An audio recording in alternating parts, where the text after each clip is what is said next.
The live TV, सच सबसे आगे। नमस्कार, द लाइव टीवी आप देख रहे हैं, आपके साथ मैं हूं आदित्य कुमार। एक तरफ हमास ने इजराइल की नाक में दम कर रखा है और दूसरी तरफ यमन के हुती जो संगठन है, जो विद्रोही संगठन है, उसने अमेरिका की मतलब बैंड बजा रखी है। ऐसी चीजें निकलकर जो सामने आई वो इसी तरफ इशारा कर रही हैं। दरअसल अमेरिका हुती विद्रोहियों पर हमला करने से पीछे हट रहा है। अब वो हमला करता हुआ नहीं दिखाई दे रहा है। लाल सागर पर पिछले कुछ महीनों से जो प्रतिक्रिया दिखाई दे रही थी, हुती संगठन जिस तरीके से एक्टिव दिखाई दे रहा था, अमेरिका लगातार कह रहा था कि जो हुती संगठन के द्वारा हमले किए जा रहे हैं, उन हमलों का मुंहतोड़ जवाब दिया जा रहा है। अब हमला करने से अमेरिका पीछे हट रहा है और वाजिद खान ने एक्स पर लिखा भी है कि ब्रेकिंग, बाइडेन ने थूक कर चाट लिया, अमेरिका हुती विद्रोहियों पर हमला करने से पीछे हट रहा है। अमेरिकी अधिकारियों ने न्यूयॉर्क टाइम्स को बताया कि हौथिस के खिलाफ हमले से अमेरिकी नौसेना के जहाजों के खिलाफ अंसारुल्लाह की प्रतिक्रिया भड़क सकती है और सऊदी और यमनियों के बीच संघर्ष विराम को नुकसान हो सकता है। शायद यही वजह है कि अब अमेरिका अपने पैर पीछे कर रहा है। दरअसल आप जानते हैं कि इस युद्ध में जो इजराइल और हमास के मध्य चल रहा है, इसमें 3 संगठनों के होने की बात कही जा रही है। एक तरफ हमास, हिजबुल्लाह, हुती है, तो दूसरी तरफ इजराइल है। यानी हमास के साथ सिर्फ हमास अकेला नहीं है, हमास के साथ हिजबुल्लाह भी है, हमास के साथ हुती भी है। और यही वजह है कि अमेरिका पीछे खड़ा जरूर है इजराइल के, लेकिन वो ये डर रहा है कहीं उसके ऊपर भी अटैकिंग शुरू ना हो जाए, क्योंकि पूरा विश्व जानता है कि अमेरिका जिस तरीके से इजराइल की मदद कर रहा है और इजराइल को जिस तरीके से मदद पहुंचा रहा है, उससे एक बात तो साफ साफ क्लियर है कि अमेरिका ही ये सब कुछ करवा रहा है। ये सब जगह से यही खबरें आ रही हैं, तो फिर अमेरिका भी इसीलिए पीछे हट रहा है। अब सबके दिमाग में ये भी बात आती है कि कौन है ये हुती विद्रोही, कैसे ये काम करते हैं, कि क्या चीजें हैं, ये भी हम आपको बताएंगे। लेकिन सबसे पहले जो खबर हमारे सामने वो हम बता रहे हैं आपको, और ये एक खबर और वायरल हो रही है कि अमेरिका के लिए वियतनाम से भी बदतर साबित होगा यमन, हुती विद्रोहियों की बाइडेन को चेतावनी। यानी जो बाइडेन के लिए मुश्किलें खड़ी कर रहे हैं हुती संगठन के लोग, और यही वजह है कि अब हमला करने के लिए मनाही की जा रही है अमेरिका की तरफ से। यमन में सक्रिय हुती विद्रोहियों ने अमेरिका को किसी भी तरह के हमले के खिलाफ चेतावनी दी है। हुती विद्रोहियों के सरगना अब्देल मालिक अल हौथी ने कहा कि अगर अमेरिका ने हमले की गलती की तो यमन उसके लिए वियतनाम से भी खराब युद्ध क्षेत्र साबित होगा। हुती विद्रोही लाल सागर में एक कार्गो शिप पर हमले कर रहे हैं। लगातार कार्गो शिप पर उनके द्वारा हमला किया जा रहा है और हमले का जवाब तक नहीं दे पा रहे अमेरिका। आप समझ लीजिए, आप लाल सागर में पूरी तरीके से जो हमला हो रहा है वो हुती संगठन का। हुती विद्रोहियों ने अमेरिका को अब सीधे लहजे में चेतावनी दी है। विद्रोहियों ने कहा है कि अगर अमेरिका ने सैन्य कार्रवाई की तो उनके लिए वियतनाम से भी बदतर युद्ध क्षेत्र होगा।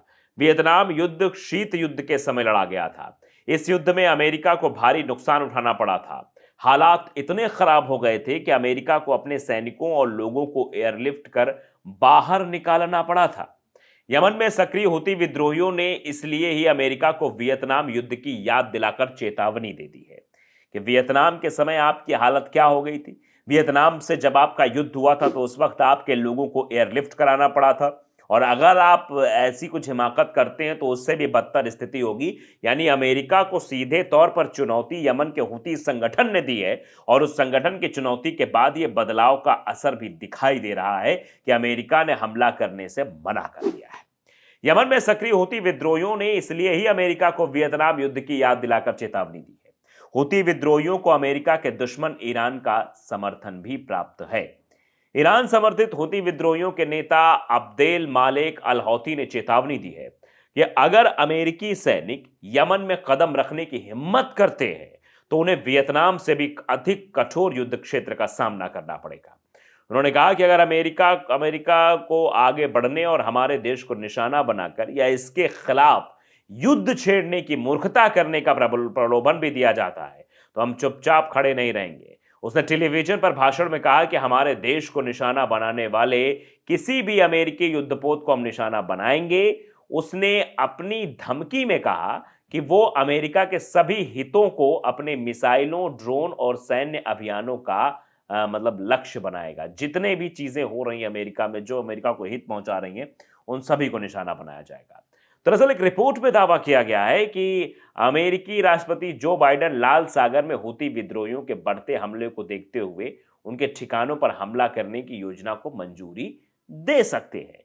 बाइडेन ने ड्वाइट डी आइजनहावर विमान वाहक पोत को यमन के तट से दूर अदन की खाड़ी में तैनात कर दिया है। यही विमान वाहक पोत हूती विद्रोहियों के खिलाफ अमेरिकी सैन्य अभियान का नेतृत्व करेगा। अमेरिका ने एक दिन पहले ही 10 देशों की एक नौसैनिक task force operation prosperity guardian की घोषणा की है, जिसका उद्देश्य क्षेत्र में व्यवस्था बहाल करने के लिए युद्धपोतों का एक बेड़ा इकट्ठा करना है। अल हौथी ने कहा कि अगर अमेरिकी राष्ट्रपति अपने सैनिकों को यमन भेजते हैं तो उन्हें बता दें कि ईश्वर की इच्छा से उन्हें अफगानिस्तान में जो सामना करना पड़ा और वियतनाम में जो कुछ झेलना पड़ा उससे भी अधिक कठोर स्थिति का सामना करना पड़ेगा। हूती विद्रोहियों के यमन के अधिकांश हिस्सों को नियंत्रित करते हैं। उन्होंने पिछले कुछ हफ्तों में इजराइल के खिलाफ अपनी लड़ाई में कई कार्गो शिप पर हमले किए हैं। इसमें दूसरे देशों के जहाज भी शामिल हैं। समूह ने अब तब तक अपने हमले जारी रखने की प्रतिज्ञा की है जब तक इजराइल गाजा पट्टी पर अपनी विनाशकारी बमबारी और आक्रमण बंद नहीं कर देता। यानी हूती संगठन ने कहा है कि लाल सागर पर तब तक ये सब कुछ चलता रहेगा जब तक कि इजराइल हमले बंद नहीं करेगा। अब इजराइल हमले नहीं बंद करेगा तो इधर से भी हमले बंद नहीं होंगे। सीधी चेतावनी जो है वो दी गई है हूती की तरफ से। तो आप जानते हैं कि हूती के आगे किस तरीके से अमेरिका नतमस्तक हो गया है। अमेरिका की बोलती बंद हो गई है। अमेरिका कुछ कह नहीं पा रहा है, अमेरिका कुछ बयान नहीं कर पा रहा है। अमेरिका की हालत ख़राब है। बमबारी और आक्रमण अगर नहीं बंद होता है तो हालत और भी ख़राब हो जाएगी। ऐसी चेतावनी के बाद तो आप समझ सकते हैं कि क्या स्थिति होने वाली है। अमेरिका भले ही ये सोच रहा है कि वो अपनी नई रणनीति के हिसाब से काम कर लेगा, अपनी नई रणनीति बना लेगा, लेकिन उसकी दाल गलती हुई यहाँ नजर नहीं आ रही है। अब सवाल सबके जहन में कि हूती संगठन आखिर है क्या, तो इसका भी जवाब मैं दे देता हूँ। दरअसल हिंद महासागर और दक्षिण लाल सागर पर हूती विद्रोहियों द्वारा जहाजों को निशाना बनाया जा रहा है। इसके पीछे हूती विद्रोहियों का हाथ है ये माना जा रहा है और इसको लेकर ही सवाल खड़ा हो रहा है। तो उस सवाल का जवाब भी देना जरूरी है कि आखिरकार हूती संगठन है क्या। हूती यमन के शिया जैदी समुदाय से ताल्लुकात रखते हैं। यमन में ये अल्पसंख्यक समूह है। इनका गठन साल 1990 में तत्कालीन राष्ट्रपति अब्दुल्लाह सालेह के भ्रष्टाचार से लड़ने के लिए हुआ था। इसके संस्थापक हुसैन अल हूती थे, जिनके नाम पर इस संगठन का नाम पड़ा। हूती विद्रोही अमेरिका और इजराइल को अपना दुश्मन मानते हैं। वो ईरान के हिजबुल्लाह और इजराइल के हमास को समर्थन करते हैं। साल 2014 में हूती राजनीतिक रूप से यमन में काफ़ी मजबूत हुए थे। साल 2015 में हूती विद्रोहियों के सादा प्रांत पर नियंत्रण कर लिया था। विद्रोहियों ने राजधानी सना पर कब्जा कर लिया था। इसके बाद राष्ट्रपति हादी यमन छोड़कर विदेश भाग गए। सऊदी अरब ने सैन्य दाखिल कर हूती विद्रोहियों को हटाया और फिर से हादी सत्ता में आए। साल 2017 में हूती विद्रोहियों ने अली अब्दुल्ला सालेह की हत्या भी कर दी थी।